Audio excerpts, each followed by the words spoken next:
Advanced password. How do you log in with the advanced password? How do we log in with the highest level password? Let's look at the top right corner. There's a date, July 11th, 2026. Each advanced password the advanced password is different every day. Today, we need to enter the advanced password for July 7th, 2026. After entering it, there's a login button here. We click login. Hold it firmly for 5 or 6 seconds without letting go until the system prompts us to enter the password. Then we release it. At this point, we must enter the highest level password. We need to input the required password now.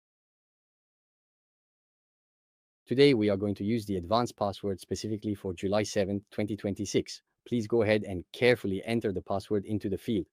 Once you have done that, click the OK button to move forward. Now, let's take a moment to click on this helpful guide to see the next steps for more information.